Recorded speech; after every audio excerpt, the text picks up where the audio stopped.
इस व्याख्यान में हम प्लेटो की शिक्षा पद्धति के अंतर्गत जो स्पार्टा की शिक्षा पद्धति है उसका डिस्कस करेंगे। प्लेटो के समय में दो शिक्षा पद्धतियाँ प्रचलित थी, एक तो एथेंस की और एक स्पार्टा की शिक्षा पद्धति।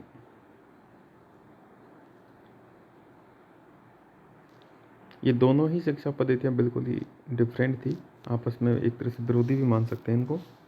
एथेंस की शिक्षा प्रणाली एक तरह से निजी हाथों में व्यक्तिगत हाथों में थी, एक तरह से निजी माध्यम से दी जाती थी, जबकि स्पार्टा की शिक्षा पद्धति राज्य द्वारा प्रदान की जाती थी।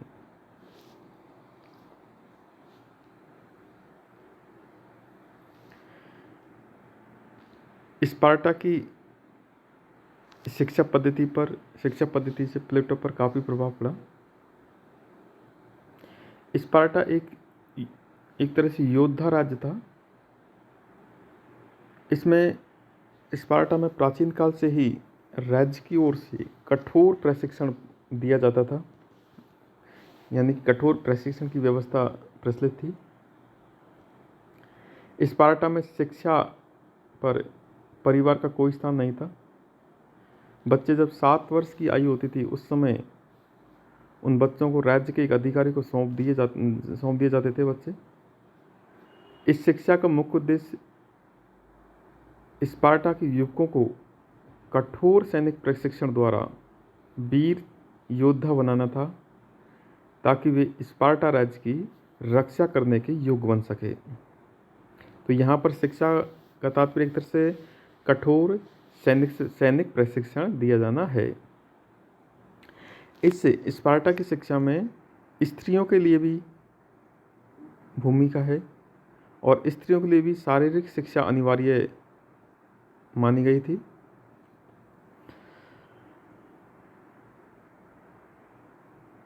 स्पार्टा में चाहे वो पुरुष हो या स्त्री, यानी कि बालक और बालिकाएं दोनों को एक साथ विशेष प्रकार के व्यायाम सीखने पड़ते थे। युवतियों और युवक दोनों को ही शारीरिक दौड़, कुश्ती, बर्छी, भाला चलाना, फेंकना आदि व्यायाम द्वारा एकदम उनको सुपुष्ट, इनको परफेक्ट बॉडी बनाया जाता था, ताकि उनकी होने वाली संतान भी एक तरह से बलवान और पुष्ट हो।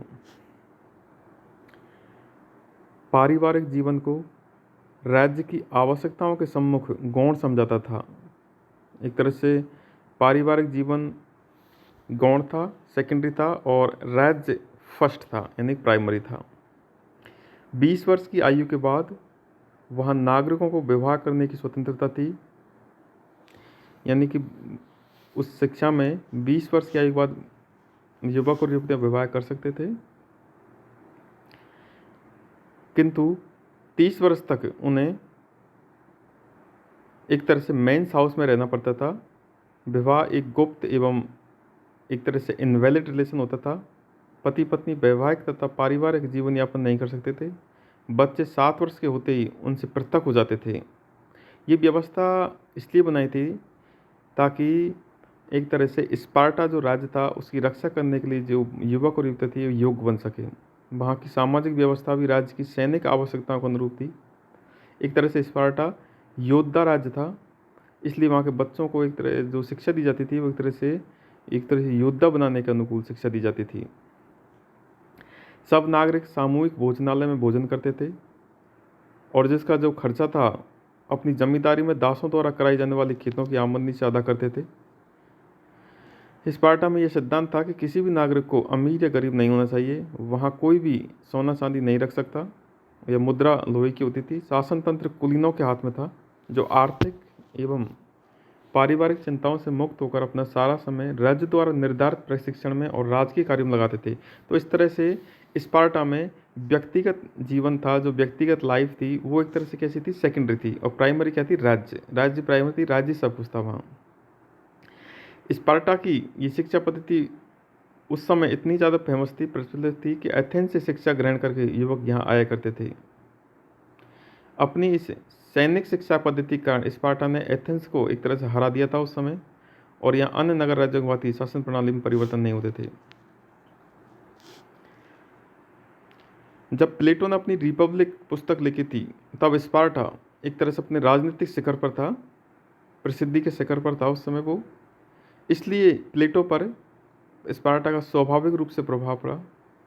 उसने अपने आदर्श राज्य की अनेक विशेषताएं स्पार्टा से ग्रहण की थी। उनकी शिक्षा पद्धति भी, यानी कि प्लेटो की जो शिक्षा पद्धति है उस पर भी इनकी एक तरह से स्पष्ट छाप थी स्पार्टा की शिक्षा पद्धति की। किंतु ये जो स्पार्टा की शिक्षा पद्धति है उसमें भी कई दोष है। क्यों? पहला तो ये दोष है कि इनका जो पाठ्यक्रम बहुत ही संकुचित है, इनका एकांगी है, क्योंकि इसमें सिर्फ सैनिक शिक्षा को एक तरह से महत्व दिया जाता था और बाकी जो शिक्षा थी जैसे साहित्यिक शिक्षा उनकी अपेक्षा की गई। यहाँ तक कि अनेक स्पार्टावासी लिखना पढ़ना तक भी नहीं जानते थे। यहाँ केवल शारीरिक प्रशिक्षण दिया जाता था, मानसिक और बौद्धिक प्रशिक्षण यहाँ पर क्या एक तरह से उपेक्षित था। अतः ये शिक्षा मनुष्य को पूर्ण नहीं बना सकती थी। प्लेटो ने अपने आदर्श राज्य की स्थापना के लिए जो शिक्षा प्रणाली की रूपरेखा बनाई थी उसमें प्लेटो ने एथेंस तथा स्पार्टा की शिक्षा प्रणाली के गुणों को तो स्वीकार किया था और दोषों को नकार दिया। एथेंस से उसने शिक्षा का व्यक्तिगत पहलू अपनाया जो व्यक्ति के संपूर्ण विकास को संभव बनाता है, और स्पार्टा से उसने ग्रहण किया कि शिक्षा का सामाजिक पहलू। कौन सा क्या किया? स्पार्टा का एक तरह से सामाजिक शिक्षा का सामाजिक पहलू स्वीकार किया प्लेटो ने। प्लेटो की मान्यता थी कि शिक्षा व्यक्तिगत आधार पर नहीं दी जाकर राज्य के नियंत्रण में ही दी जानी चाहिए। ऐसा होने पर ही व्यक्ति को समाज तथा राज्य में उसके लिए समुचित स्थान पर अवस्थित किया जा सकता है।